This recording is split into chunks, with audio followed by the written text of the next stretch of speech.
It's April 1988 and quite honestly, I'm a bit bored. The weather's doing that April thing where it's sunny for 2 minutes and then pisses down for 3 hours, making a mockery of the so-called April showers. So, I'm stuck indoors. I haven't bought a new computer game for months, but also I haven't bought a 7-inch single since Climby Fisher. So I have some spare cash. I take a look through my latest copy of Your Sinclair magazine to see if I can get any inspiration as to what to spend my money on. How about Platoon? I've heard the movie is pretty good, but Your Sinclair reckons even spec owners can't win the war. So I'm probably out. What's this game? Firefly? Now, that looks like the sort of game that I'll completely forget about in about 35 years' time and then do a video about it on something called YouTube. And I'll use this segment as a good opportunity to remind people of said video with a link up here or down in the description. Super Stuntman, pretty cool. Merlin looks familiar. Hang on, what's this? Advanced Lawn Mower Simulation. Now I'm interested. Of all my pocket money chores, this one was my favourite. Except that time I mowed a frog that was hiding in the long grass. I still have nightmares about the splatter up my Flymo. Back to the game, and it appears to be a mega game. The graphics look a bit pony for a full pricer, but you know, let's learn some more.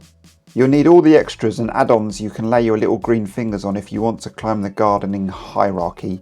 The gardens get progressively bigger, have increasing cambers, hidden traps such as stones and the old wire coat hangers and grassy banks sloping into ornate but potentially ruinous duck ponds. Probably the most dangerous of all on higher levels are the rose gardens. You won't make head gardener after you've accidentally totaled 3 square feet of Lady Talbot Smythe's prized pink perpetulas. Its press release promises several follow-up games to be blanket released within the next month. A spring cleaning game? What? A washing up simulator? And best of all, a laundrette game in which you have to clean 10 large bags of assorted colours and materials. Well, that's all my chores computerised. $14.95 though, that's a big chunk of money.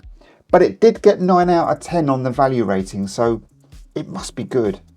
Online shopping hasn't been invented yet in 1988, so it's off to my local high street computer shop called RMC.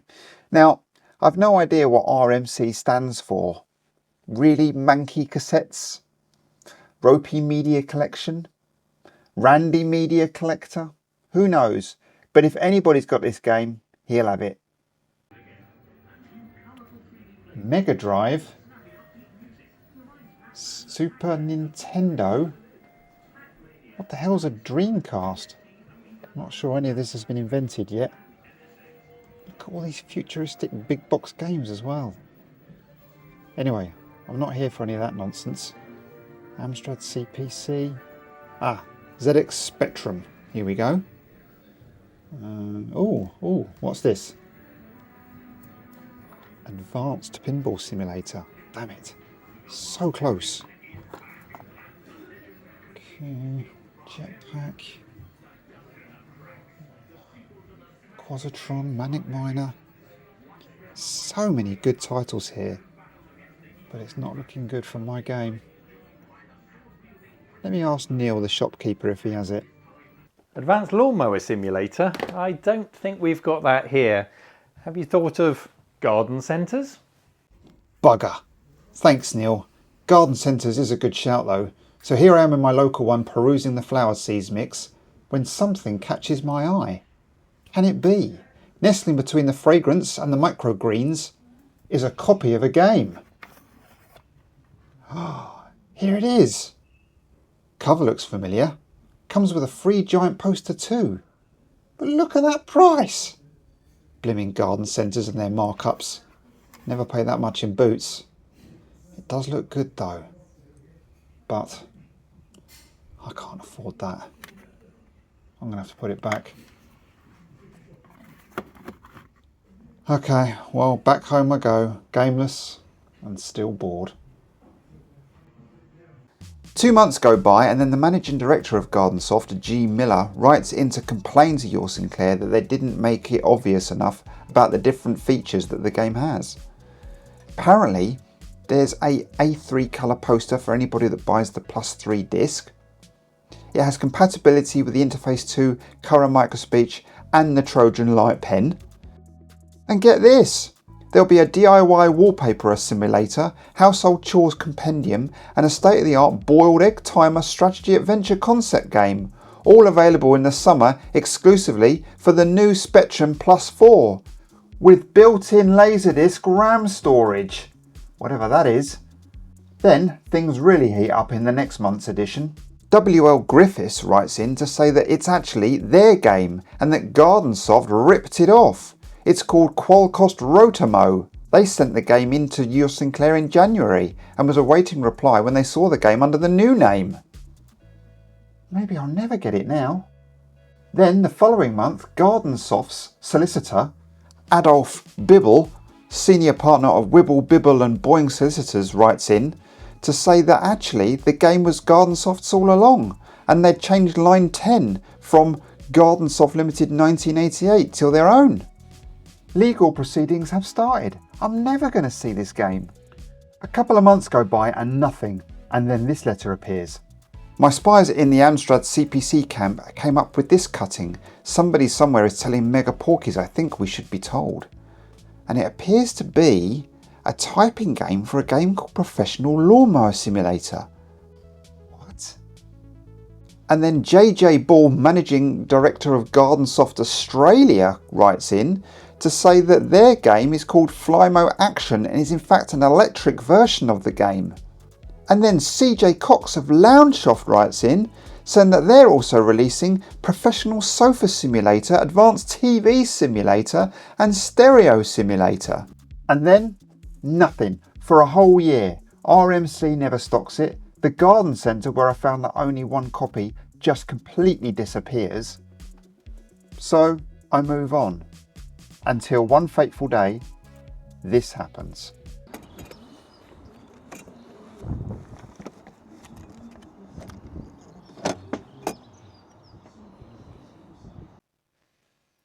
Yep, the September 1989 issue number 45 of Your Sinclair magazine. And no, I'm not talking about the very dodgy illustration of Indiana Jones on the front cover. I'm talking about its more important cover cassette. Check this out. No, not Dream Warrior, which is a game I've never bloody heard of. Look below. Advanced Lawnmower Simulator is given away as a free game on a cover tape. We can play it finally. Let's go. So here we have it, the Lawnmower Simulator. This is a powerful and accurate lawnmower simulation. Wow. Choose from several different machines and go get that grass.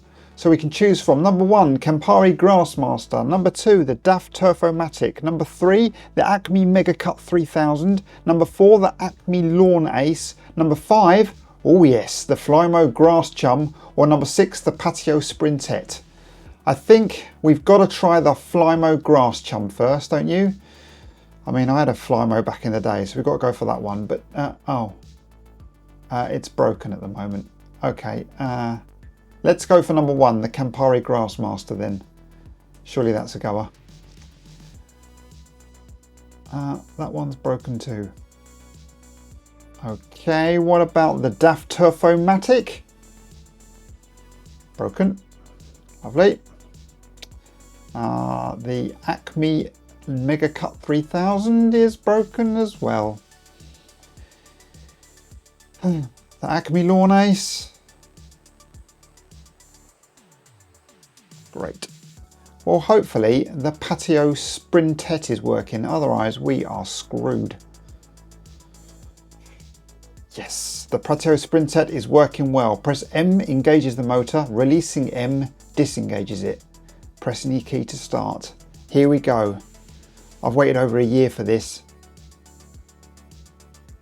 We're off. Nice sound of the motor. And yet releasing the key does in fact disengage the motor. Seems to do a very nice clean cut of the grass here. Little rest, my fingers already hurting a little bit.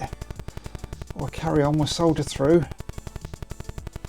Not sure about the blue sun or the house with no windows or doors, but we'll move on from that. Oh, only a third of the way to go. This is quite tough. Almost there. Almost there. Almost there. And we've done it. Well done. You've earned yourself a corned beef sandwich. So does that mean we've done level 1? We've completed it? Can we choose one of the other lawnmowers now? Well, that one's not working. How about number 2? No. Number 3? No. Number 4? The Flymo? No. Great. So this went on. I cut the grass and then got a comment, like this one. That's a bit of an erratic cut. Helen Keller could have done better. I had to Google who Helen Keller was. I mean, not Google, look up in the library. And she was a disability rights advocate who lost her sight and hearing after a bout of illness when she was 19 months old. So a bit of 80s humour there. A bit of a shoddy job, that. Do It Again was another one. This one was a bit different. I was going along quite happily, and then all of a sudden I died. Blood everywhere. You have been killed. Lovely. This one ended with a Warra cut. Vidal Sassoon's not a patch on your good self. Will say. But still, couldn't choose any mowers. Didn't get any further. Died again here. Lawn turns red. Another completion. Call that a mow job, I could do better with my granny's nail clippers. Thanks for that.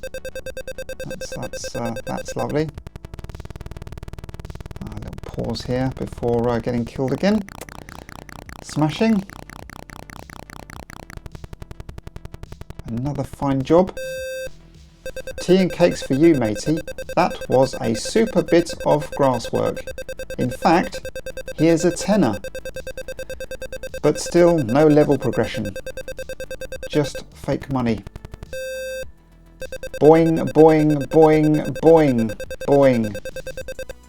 So eventually I actually just broke into the game and listed all the different sayings. And the only ones I never saw were, You've broken the mower, you stupid little git. Go away and don't darken my door again.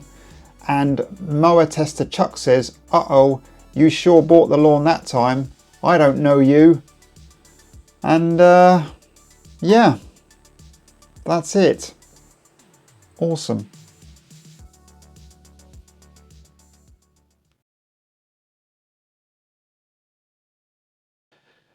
So yeah. Looks like I dodged a bullet there not buying that from the garden centre, eh?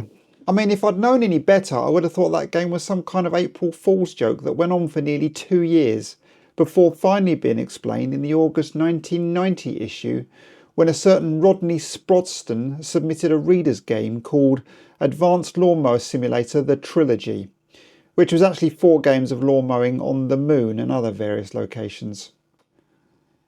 Yeah, if only, eh? I'm going to go for a lie down now and rest my M key finger. But hopefully, I'll see you on the next one. Bye for now.